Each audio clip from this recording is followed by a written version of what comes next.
That is all Charlene. Charlene, the rules pending is so wonderful to have. You are live. Okay. Good morning, everyone. Welcome to the April, no, it's not, it's April, but it's, right day? Yeah, April 13th, sorry, got to reorient myself here.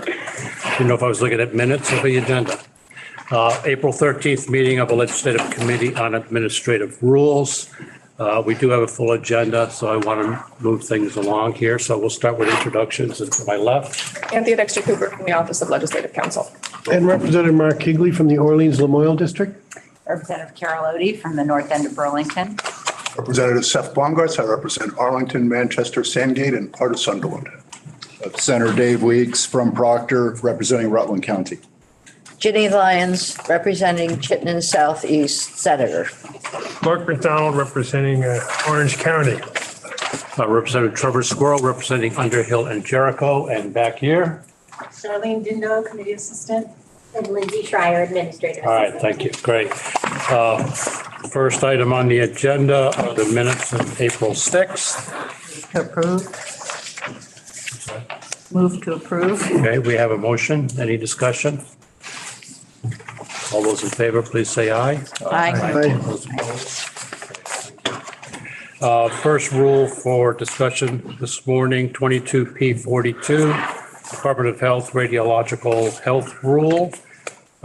Brendan Atwood, for the department, and Lakia Mann for Department of Health.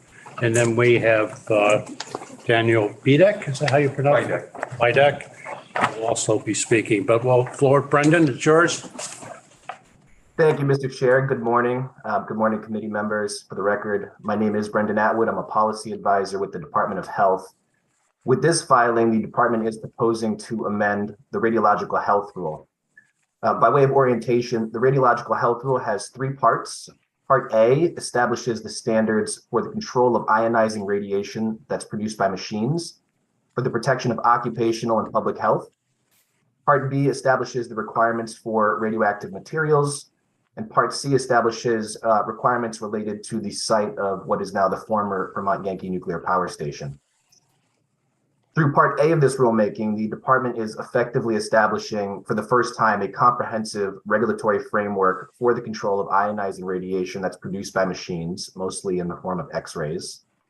Specifically, this rulemaking establishes the requirements for the safe use, handling, monitoring, notification, record keeping, and reporting associated with these X-ray machines. And these machines are found in hospitals, in dentists, podiatrists, chiropractic offices, veterinary offices, as well as in sites, secure facilities like prisons and industrial sites. This rulemaking primarily addresses machines used for diagnostic purposes, but also establishes requirements for machines used for therapeutics, as well as machines that are used for non-medical purposes, such as for security and industrial uses.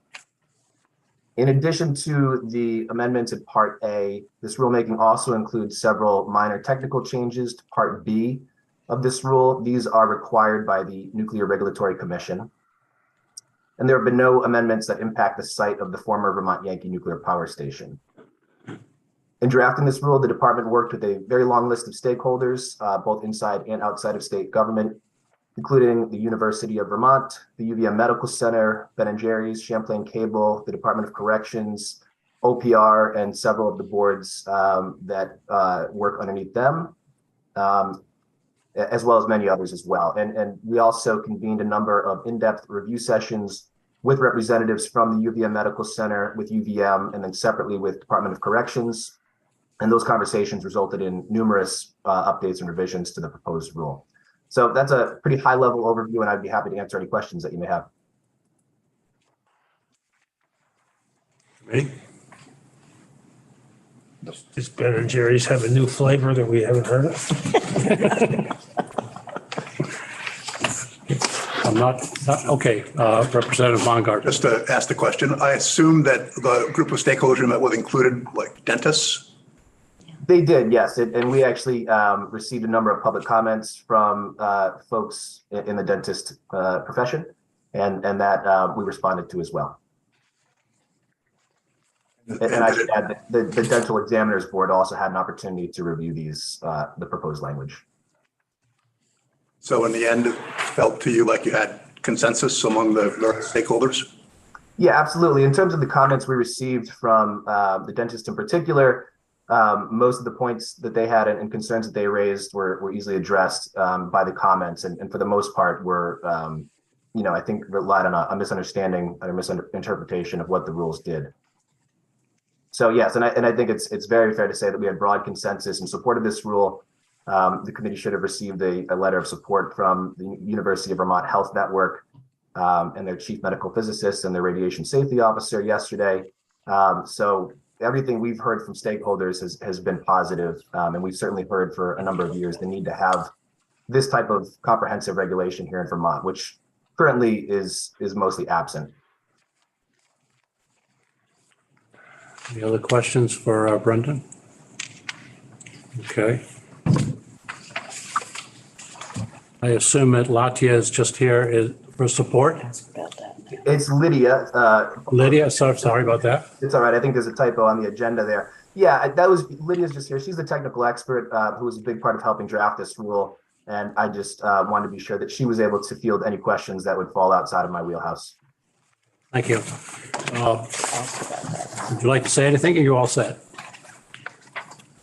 I'm all set unless anyone has any questions for me. Okay. We have Daniel Bidek, diagnostic imaging medical physicist that wanted to provide testimony. If you want to join us at the table here, please. So I believe you have some written testimony from myself and Dr. Arthur Savard. We are the two diagnostic imaging medical physicists in the state that provide QC for the vast majority of the X-ray equipment in the state. We've been doing so for about 2 decades. And so the way we practice, and my comments pertain to a particular section 8 of Part A. The way we do our quality assurance on these X-ray equipment with the current regs as written is going to fundamentally change how we approach it. What we do is we apply patient-focused universal standards that all X-ray imaging equipment must meet. The regs are going to change that, and then we must follow manufacturers' recommendations. We believe that is a mistake. That is going to result in different standards for different X-ray rooms that could be sitting right next to each other, doing the same type of procedures that would have different standards. The proper approach is to do what all diagnostic imaging physicists are doing in the country right now and apply universal standards to them.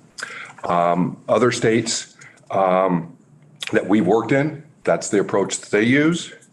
National organizations recommend doing that as well. I also have a stack of books with me, a sample of publications of textbooks on how to do quality control in X-ray imaging.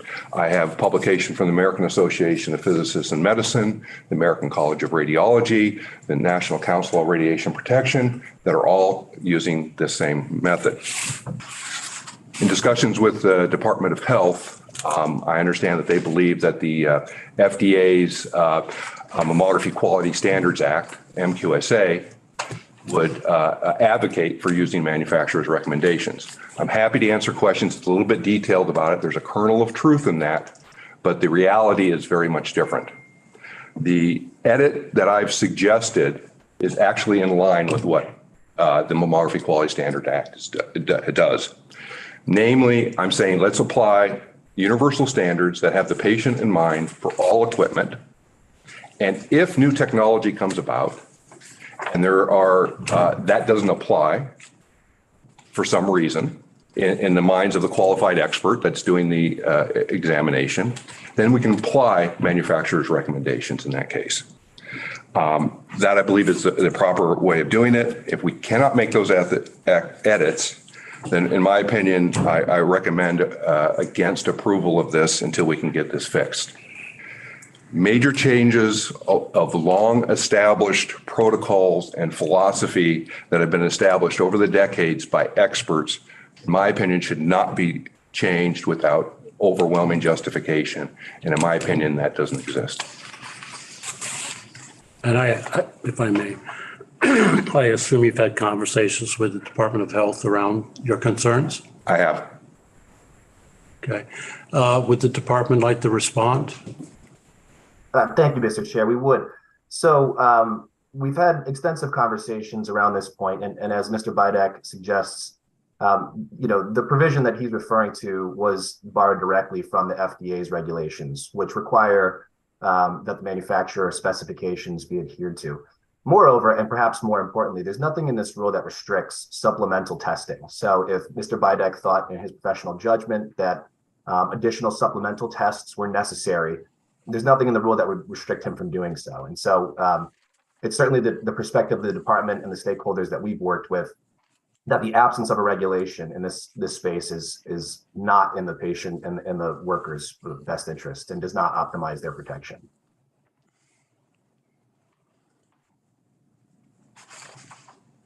Committee members, any questions at this point? May I address that? Yes. So the FDA does not in general specify what one does for quality assurance on an imaging equipment. They do it only for mammography, and the Mammography Quality Standards Act, MQSA, what it specifically says, and I'll go into a little bit of detail here, is it was written in the early 90s. And it said for all equipment, all mammography equipment, we need to apply these universal standards. It doesn't matter which manufacturer it's coming from, all these have to meet that. Now, of course, they knew new technology was coming. Digital mammography was in the lab, and they couldn't apply standards for that because it wasn't approved, it didn't exist yet. So what they put in there, and what I believe the department is referring to, is it said for any new technology, use the manufacturer's recommendations. Now, there's a big caveat to that. One is that equipment has to be approved by the FDA first before it can be used. And as part of that approval process, they required the manufacturers to submit a quality control program and its recommendations. So before they approved it, they had the whole package and they approved it as one unit. They do not do that outside of mammography. So the manufacturers are free to make whatever recommendations, and there's not a national organization that's overseeing that and whatever. So the comment that was made by Brendan Atwood that you can go beyond if you feel that the standards from the manufacturer are not satisfactory, you can go further with looking at your own standards. How do you respond to that? Well, of course, you can test more frequently. You can test to higher standards. That is accurate. But we would have to, there's an economic component to it. My main motivation is otherwise, but there's an economic component to it as well. And that is, in order to do that, you have to look to see what the manufacturer's recommendations are. And that's not necessarily an easy process. We're doing a lot of x-ray equipment. Again, there's two of us doing the vast majority of all x-ray rooms in the entire state. So to look up for every x-ray room you go into and the manuals that are hundreds and hundreds of pages long to try to figure out what recommendations they're making, that's a process and that's a cost to it. And if I could just note, what the language specifically says is that the manufacturer specifications must be followed if available. So that allows for, situations that, as Mr. Bidek is describing, where if that information is not available, there are alternative processes that are outlined in this regulation. Yeah, and I to Senator Lyon's point, if you wanted to use the standard that you're promulgating, it doesn't require you to go to the manufacturer's specifications to do that. The way it's written now, it would, because you have to figure out if there are manufacturer recommendations. And if they're not used, then there's other standards that can be used. But you have to first figure out if there are manufacturer recommendations, and you have to use those if there are. Senator Bray. I have a question. I guess it's for Mr. Atwood. When you say the specifications only need be applied if available, how do you determine what's available?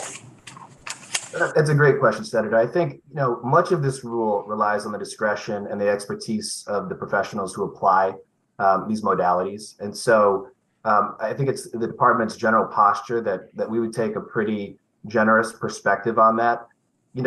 When we're talking about looking at manuals, most of them have table of contents. I'm not sure that we share the concern that it would be difficult to ascertain what the specifications are if those manuals were available. But I think if, there's a credible claim that they can't find those manuals and they're not available because the machines are outdated or quite old, the department would certainly accept that and would then rely on the alternative that's provided in the rule. Okay. Other questions, comments? I will offer that in cases where there's some concern, we're not in a position as a committee to make changes to rules that are before us. We can suggest changes if we so, and then it's up to the department or agency to take our advice or not, okay? But what we've done in many cases is that we'll note those concerns and send letters to committees of jurisdiction for them to follow up and take a look at that. And I'm looking at Senator Lyons over here because she's one of the committees of jurisdiction. So we can discuss that as a committee at a later point in this meeting today. And I think possibly in the interim, I assume this rule will go into effect shortly. I think you do have some flexibility, at least based on what I'm hearing here in terms of your conduct and the work that you do. I mean, you can look at the regulations. It seems pretty clear to me that we would have to look up for manufacturers' recommendations and understand. Okay. And so. Just a process question. If we recognize a significant disconnect in this rule and we reject it, given the timeline of a rule, what happens next? How do we force the department and the from a policy, why don't you speak to that? Okay. Sure. So from what Lcar has the ability to do, you have from the time that the agency files the rule with Lcar, 45 days in which you can make an objection. And the objection is based on limited grounds. The grounds is not, one of the available grounds is not that there is like a disconnect or you heard public comment that said maybe this isn't the best approach to the rule. It needs to be based on whether or not it's inconsistent with legislative intent. If there is no statutory authority for it, there are a few other exceptions based on economic impact and environmental analysis that needs to happen.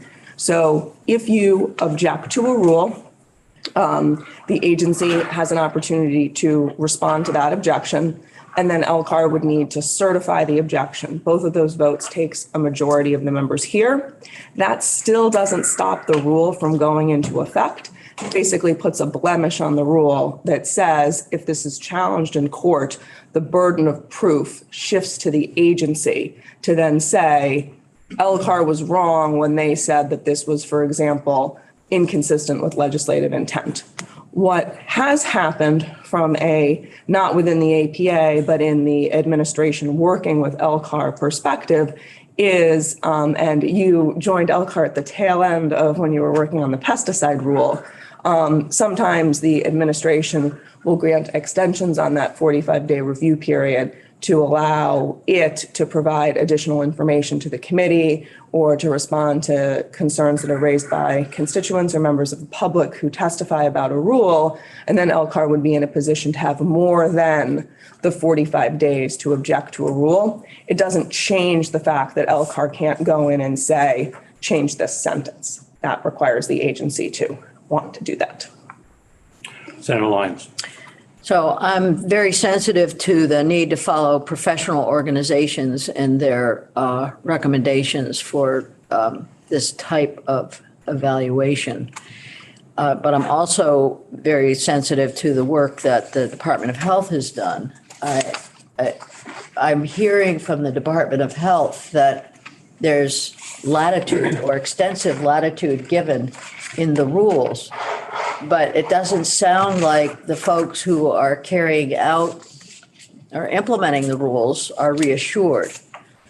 So I guess I'd make the suggestion that if we can postpone our decision on this rule and allow for the Department of Health and, I'm sorry, you to get together, to modify the language so that the reassurance that I'm hearing from the Department of Health is included in the rules. And whether that's possible, I don't know, but it would certainly seem to me, this is there's a difference here. The rules as they stand, I would say they meet legislative intent, but also that it sounds like there's a disruption in the force. So, that's my suggestion, and I don't know how the rest of the committee feels about that. And if I could just add too, I think it's important to note that we worked extensively with Mr. Vidak and his team at the UVM Medical Center. And as I mentioned earlier, his colleagues and employer have both submitted a letter to this committee in support of adopting this rule. And I think that that's notable. Last we had checked in, we had thought that there was universal consensus on this language. When we had last spoken to Mr. Vidak, we only learned about this concern essentially in the last 24 hours. So, I'm not sure that any additional alterations are possible. We would certainly be willing to consider that, but I think it's important to note that, his position in terms of postponing this rule is inconsistent with that of his colleagues and his employer.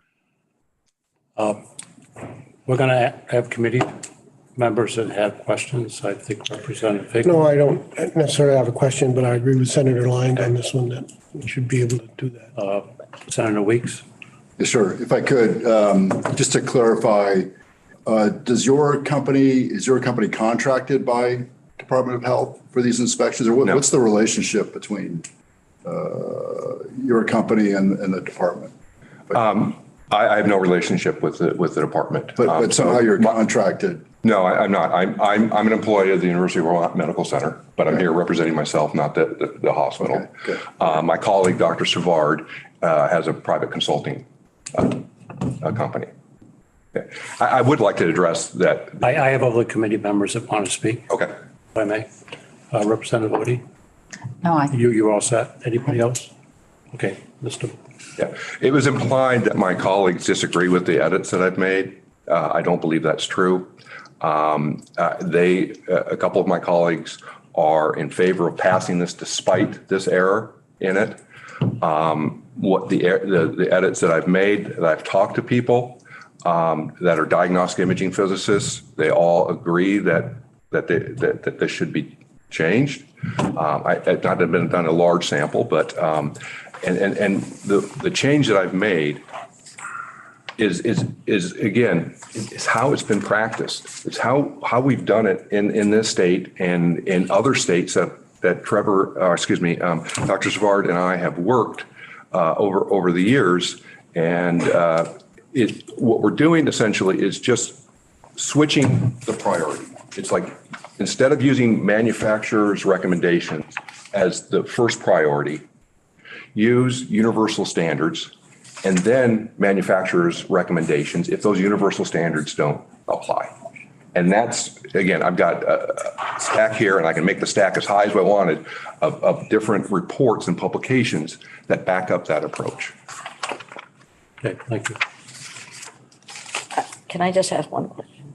So is it Yep. the word and, striking the word and that's most significant for you in 8.12, 0.5, 0.1, 0.2? What is the major disagreement that you have? Because you've got a whole list of changes here. And it looks like you want to change a significant amount of the, not portion of the rules, but the word or, where you said. Yeah, there's two edits in there, and that is the least significant of the two of them, I think. Senator McDonald. So, Mr. Chair, these seem like reasonable things to get worked out. Would it be thoughtful if I moved to postpone action on this until the next meeting of Lcar? And perhaps there'd be a resolution that all parties Or not. could accept. Our next meeting is April 27th. It's 2 weeks, I believe, right? So you would need to get an extension because the 45-day review period is up on April 22nd for this rule. So if you postpone, there's no guarantee that the department is going to give you the extension, and then you'll be foreclosed from being able to object. As the maker of the motion, I've yet to run in a couple decades run across a time when the department wouldn't work with Lcar to make sure that things came out as smoothly as possible and accept the postponement. So perhaps they could speak to that. Yes, I think that, we would be happy to look closer at this. I candidly remain skeptical that we're going to be able to come to agreement on this specific issue. I think as we've implied, the flexibility exists in the rule as written for Mr. Bidak or any other qualified medical physicist to supplement these baseline requirements that apply to all modalities in Vermont with any other tests that they deemed were appropriate. But I think that the notion that postponing or otherwise not adopting this rule is in the interest of occupational or public health is not one that the department agrees with. But we would be certainly willing to consider any requests made by the committee. We have a motion on the table. Any additional discussion? All those in favor of the motion to postpone, please say aye. Aye. Opposed? Okay, this rule is postponed for 2 weeks. And Senator Bray? Yeah, just in terms of, so that we're all on the same page, I'm just wondering what the process is going to be between now and 2 weeks from now, so that we might arrive back to the table and have made some sort of progress, in terms of understanding. I guess that's between the parties, but I'm just. I would, if I may, I would encourage both parties to have a conversation, discussion around these issues. And we'll see what the result of that conversation is in 2 weeks. Thank you, Mr. Chair. Senator Bigley. Mr. Chair, if I could too, I'm sure that it would help to have all your colleagues that you said had concerns initially, but basically signed off, if they could get involved as well. That would be very helpful, I'm sure. Okay, thank you. And thank you, Mr. Atwood. Thank you. Gotta carry this thing. Point of question, should I return in 2 weeks then? Is that the procedure or is that necessary or? If you want to give testimony, you should see Okay. the assistant. Okay. Just want to participate as a All right. person you're always welcome. Okay. Well, thank you everyone for your time and consideration. Thank you. Okay, next up is 22P25, Office of Professional Regulation, Administrative Rules of the Board of Nursing. Where am I? Where am I? Fine. Like, I didn't have to do that. You, I didn't have to do. Good morning. My name's Lauren Lehman. I'm the General Counsel for the Office of Professional Regulation, and I'm here today with Sheila Boney. The Executive Officer for the Office of Professional Regulation. So Sheila serves as the Executive Officer for the Board of Nursing and is associated with the Office of Professional Regulation as well. You can see her job description in the rules. But these rules are a revision to the longstanding administrative rules for the Board of Nursing. The Board of Nursing is charged with licensing nurses in the state of Vermont, defining the scope of practice and what qualifications are necessary for obtaining those licenses. There are 4 types of licenses, 4 types of nurses, I should say. There's the licensed nursing assistants, there's the licensed practical nurses, there's the registered nurses, and there's the advanced practice registered nurses. So that is why this rule is 30 pages long. The process we've undertaken is, I'll let Sheila speak to this as well, but we work with the board for the initial draft and take their feedback. The board is composed of members of all of those types of nursing, public members. And we have open meetings every month, so the public is able to participate as well in that drafting process. We then do an internal review to make sure it's consistent with OPR's procedures. We then go back to the board, and this process goes back and forth for several months. The rules were filed with Lcar last June, I believe. And then after that, there has been public comment, 2 public hearings held, further review by the board to accommodate changes, and then the final draft that you see before you today. So it's a very long rule. I'm not sure there's much more complexity to it than that. Sheila, do you have anything you'd like to add? No, no, just to say that the members of the Board of Nursing and OPR's general counsel and staff worked really hard to make sure that the rule revisions reflect OPR's mission to reduce barriers to licensure while maintaining public protection. To make sure that the language of the rule was consistent with current healthcare language. There were some terms that were very outdated. To make sure that we didn't have conflicting language. There had been many statutes that had changed over the years. The rules had not been revised for a long time. And so new statutes that had been put into place that were in conflict with the old rules, that we wanted to make sure that we cleaned that language up. And then another piece of it was to move the position statement. So the board had a series of position statements that provided guidance to the board in their decision-making around disciplinary cases. But the position statements don't have the same effect as statute or rule. So less vigorous, I guess, in terms of their application. And so there was a strong desire from the board to move those position statements into the administrative rules. We used guidance documents from the National Council of State Boards of Nursing, which is a national nonprofit agency that works with nursing boards to create standardization of practice across the United States. So there was a lot of attention to detail, a lot of discussion, a lot of stakeholder involvement, and not a lot of conflict around the things that were proposed for revisions. So it was a rigorous but very productive process. Taking questions. Questions of committee? Senator Lyons? I'll move that we approve 22P25 administrative rules for the Board of Nursing, and including the corrections that we received on April 10th. Okay, we have a motion on the table. I do want to make a comment.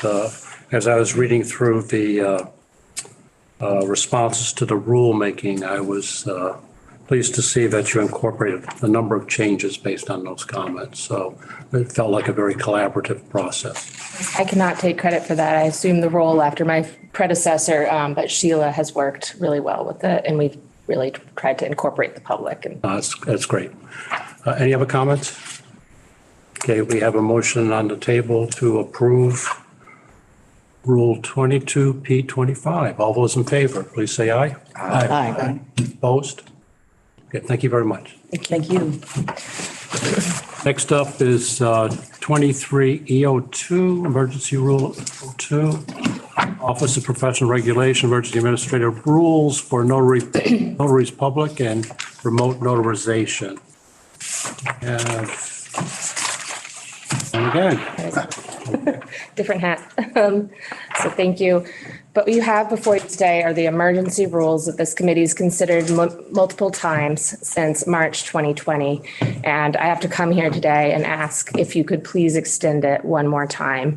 I've reached out to the OPR has reached out to the Senate Committee on Government Operations, as well as the House Committee on Government Operations and Military Affairs, to ensure that this renewal is consistent with their legislative intent. They were both granted.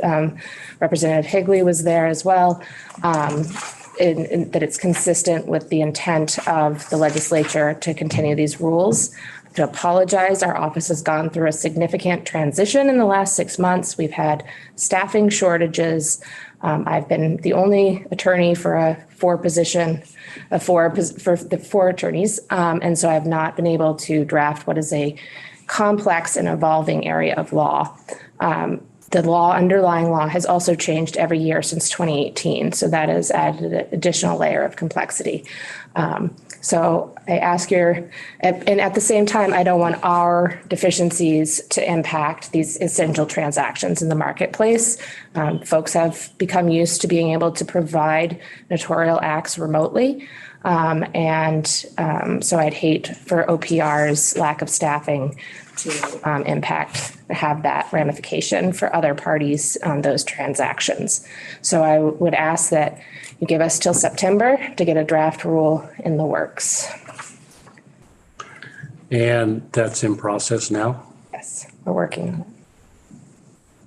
Representative Hickman? Mr. Chair, Lauren has been in House Co-ops and heard about this. So with that, I would make the motion that we approve of that extension. Okay, we have a motion on the table. Discussion. All those in favor, please say aye. Aye. Opposed? Thank you. Okay. We're going for time here. Okay, 22P30, Department of Children and Families Licensing Regulations for Foster Homes in Vermont. Heidi Moreau. Thank you. Good morning. My name is Heidi Moreau. I'm a policy advisor for the Department for Children and Families, and I'm joined by my colleagues, Lindsay Barron, the policy and planning manager for DCF's Family Services Division, and Stacy Edmonds, the director of residential licensing and special investigations. DCF regulates foster care in Vermont and is charged with prescribing standards for licensing foster homes.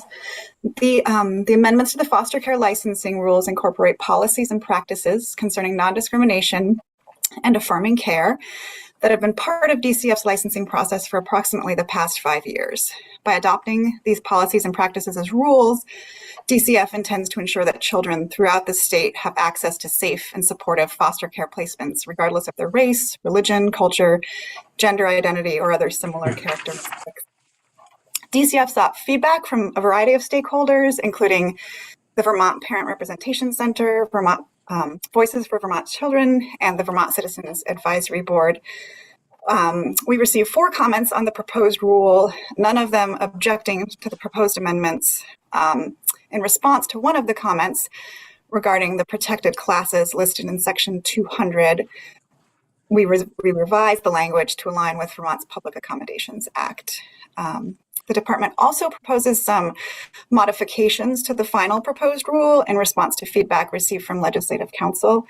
These modifications are detailed in the April 7th letter to the committee and include updating gendered language, replacing the word regulation with rule throughout the entire rule, removing quoted language from 33 VSA section 151 that doesn't apply to foster home licensing, and updating the language in section 434 to align with the state's child restraint system law. I'm happy to answer any questions the committee has. Any members? Representative Hickman. Yeah, just one question. Thank you, Mr. Chair. Did in that discussion with the folks that you had mentioned, was there also foster parents that also had input into the changes? I'm going to turn to Lindsay. She was in charge of seeking the feedback. So she has more information about the specific stakeholders that were involved. Thank you. So we've been engaged in conversation with the foster parent community. Can you speak up, please? Can't hear her. Is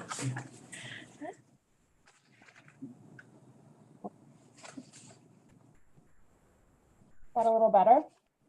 No. Turn off her video.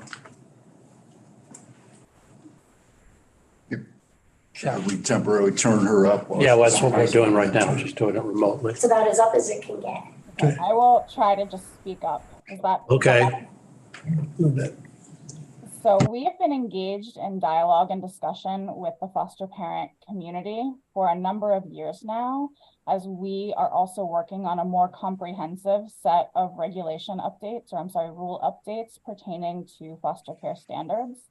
There's also a lot of movement happening at the federal level related to rulemaking and having two separate sets of licensing rules for kinship homes and non-kin homes.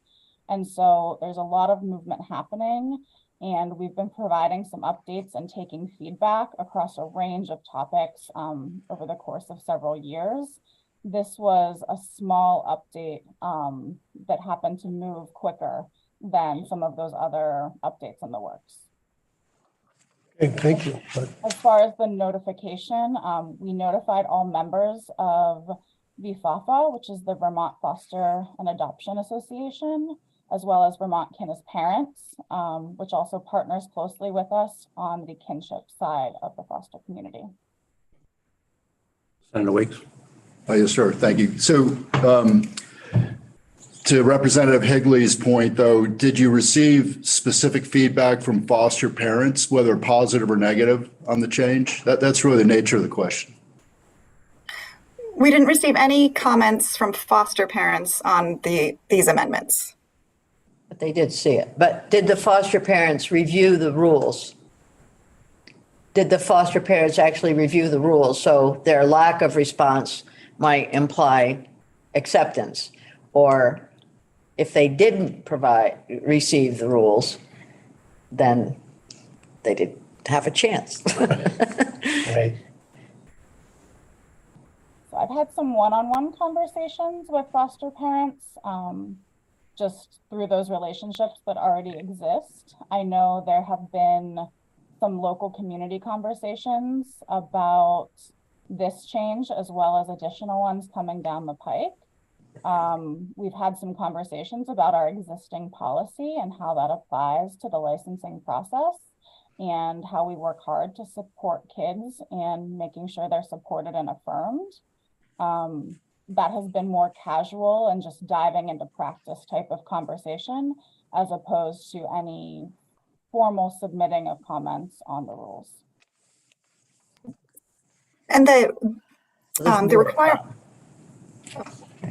requirements that we're incorporating into the rules, they have been a part of the licensing process for about the past 5 years. So any foster parent who has gone through the licensing process in that time is aware of these practices. Senator Weeks. Yes, sir. So foster parenting seems to be, it's a difficult environment. It's a difficult endeavor. And it seems that the relationship between the foster child and the foster parents is rather intimate, and it needs to be rather close. And I don't know if this is the purview of this committee, but it just seems like this is not, it's a difficult way to kind of slam a square peg into a round hole to try to make things, forcing foster parents to accept conditions when they may not be comfortable with the scenario that they're presented with. And it just appears from the rule that they're not given the latitude of making any kind of determination whether the relationship is appropriate or not. But again, I'm not sure that's really the purview of this committee or not. I would say it's more a policy committee question, but Senator Bray. Yeah, thank you. Ms. Moreau, so I'm looking at a memo dated from your area, dated Monday, December 5th, 2022. And there is a subsection B, formal notice and comment period. So I'm imagining that this went out to all the interested parties, and in terms of procedurally providing that opportunity for notice and comment, that's already concluded. Did you receive written comments in response to any of these? We did. We received 4 written comments, and we included those in our rule filing packet with a summary of the comments and the department's responses. Senator Bray. So I would move that we approve Rule 22P30 licensing regulation for foster homes in Vermont with proposed modifications submitted by the Department for Children and Families in correspondence dated 7 April 2023. Okay, there's a motion on the table to approve the rule. Representative Odie. Thank you. I just look at this as a chance, even though procedurally it's clear, but substantively, I just think this is a chance for education and information for the foster parent community and the foster parents themselves so that they could really understand what it is that is expected of them. And I can imagine creative ways of getting this information to people so they can really, with a video, I don't know what kind of education that's ongoing, not just licensure, but ongoing education in this area happens. But, it seems to me important, and it would be nice to have interaction, maybe an easier way for people to interact rather than just reading something and having to submit written comments. Representative Hinckley. Mr. Chair, if I could, again, it may be a policy decision, but, as a former foster parent, in a sense, an adoptive parent, I certainly understand the pressure that these folks are under, and to just open it up for, some sort of public comment based on, a publication that's out there or a newspaper notice. I think it's imperative that the agency does speak with foster parents on a regular basis. They should be, not so much dictating what's required, but what is it that they need and what do they think's best for. They're the ones that are in the trenches doing it. So, they're the ones that I think should, have the upfront consideration rather than just a public notice for input. So again, I hope that's the case, that moving forward, that there is an ongoing discussion with foster parents directly in regards to what they might need and what's best for the kids. Thank you. Other discussion? Okay, we have a motion on the table to approve with modifications of this rule. All those in favor, please say aye. Aye. Those opposed? Nay. Thank you. Thank you. Okay, the last item on the agenda is the committee discussion regarding mandatory versus permissive rulemaking. Discussion.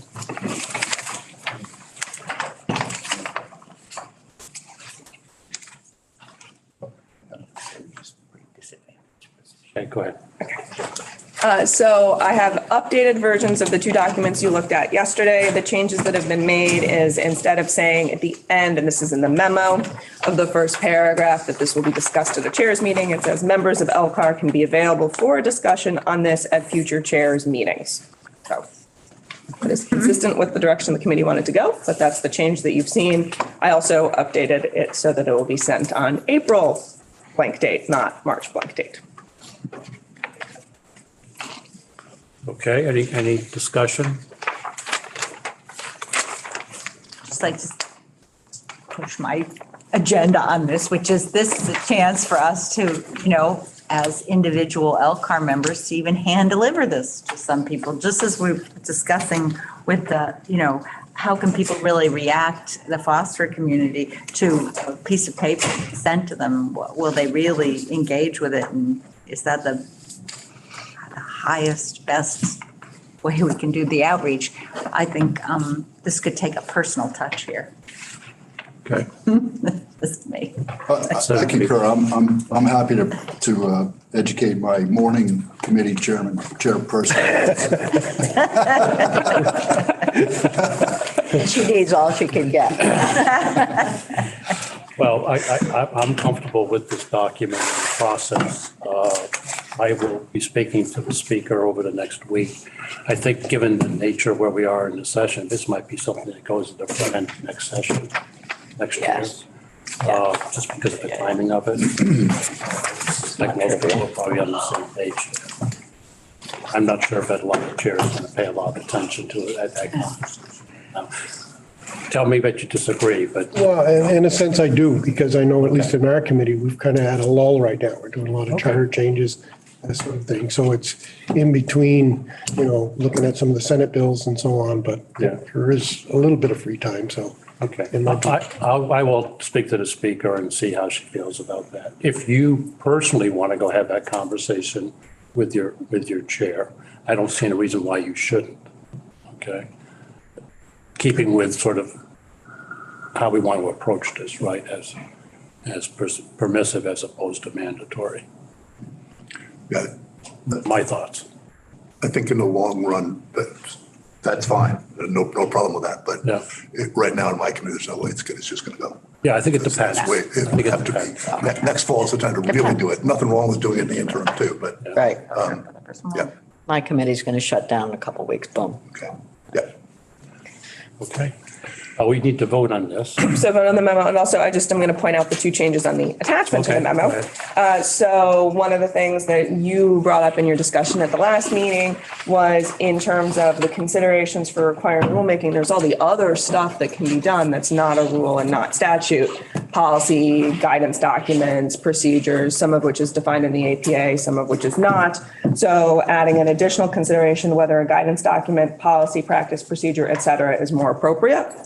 And then things that you do not see on this chart that were there was the is it appropriate to do like a modified approach to rulemaking as part of checkbacks? And that has been taken out of the chart, probably covered by the whether something with more teeth is necessary, consult with legislative counsel would cover that.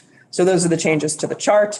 I think from a process perspective, if you approve the contents and direct us to send the memo, what we can do is Charlene chime in if you can't do this, can send it to the chairs of the standing committees and Jennifer Carby, CC the speaker and the president pro tem, and then BCC all of you so that you also have a copy of it in your email and you can do with it what you want. If you want to go hand deliver it, personally email it to people, print it out and keep a copy forever, it'll be up to you. Any more conversation, discussion, and thank you. Appreciate it. Yeah, thank you. Thank you. Did we vote on that? We needed a motion. I have to go. Motion. I have to go. Before we lose the contest. Say yes. Yes. Yes. All those in favor, please say aye. Aye. Okay, opposed. Okay, thank you very much. Okay, thank you. Next meeting is the Thank you. This is 27th. so great. Charlene, how many rules will we have, given that we're adding back? I carry this. Pending rules list is on the back of the agenda.